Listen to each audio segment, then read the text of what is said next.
It's tough, isn't it? The 2024 job market is really depressing for junior developers. I'm going to show you how I keep myself sane during these times and also earn money on the side without a traditional job. When it comes to unpleasant job interviews, I think I had it all. I've been rejected in the final round of an interview after a 4-week-long recruitment process. I've been told in the interview that they already hired someone else internally. I've been ghosted so many times. And I've been told that the job opening is cancelled in the middle of the recruitment process.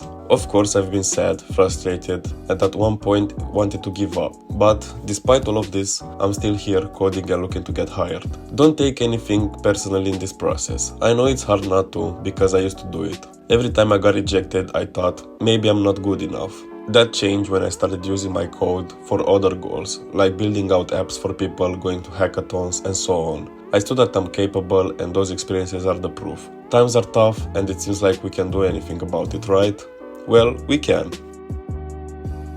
One overlooked aspect by most of my colleagues is hackathons. Once I won some prizes at the E-From hackathon, I got more messages from recruiters on LinkedIn, and I saw myself getting more interviews as well. One of my friends even got hired after he won a hackathon. The recruiters really liked how he talked about solving the problems in that project. Hackathons are a great place to meet new people, put your abilities to test, and gain hands-on experience. Even if you don't win anything, you gain valuable experience. Going to this kind of events, prove your passion for the craft and industry, which is a great sign for anyone hiring.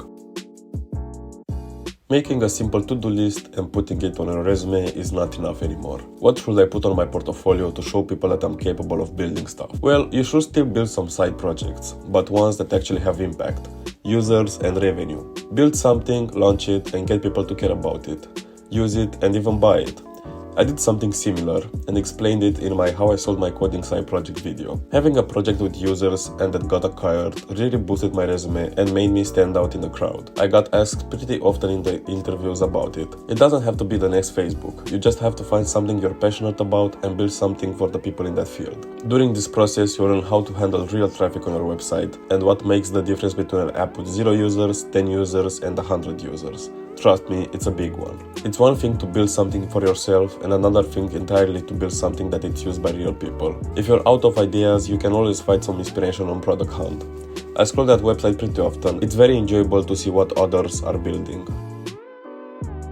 It's very tempting to apply to everything that says software engineer. Well, this is how we end up with 1,000 applications and no responses. Don't limit yourself to LinkedIn or Indeed. Find other job posting platforms. I've observed that some interesting job postings are available on less known platforms. You have to know what you are qualified for.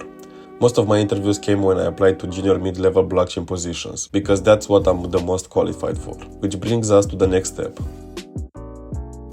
It's easy to be a jack of all trades when every tutorial teaches you how to build a full stack application in 1 hour. But specializing is key.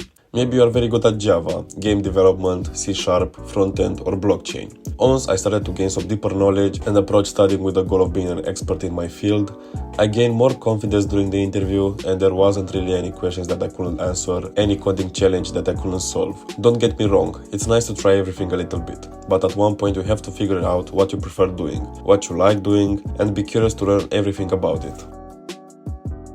I think that in volatile domains there are times when you thrive and times where your only goal is to survive. Silent times can be a blessing in disguise if you apply the things that I mentioned in this video. I want to say that everyone's journey is different. Whether you're in college or in the middle of a career switch, the approaches shared here have been working for me. Your situation might be different, but resilience, skill building, and strategic actions are universal. This is the video that I worked the hardest on at this point, because it's such a personal topic. If you found value in this video, please subscribe to my channel. Remember, you are not alone in this journey.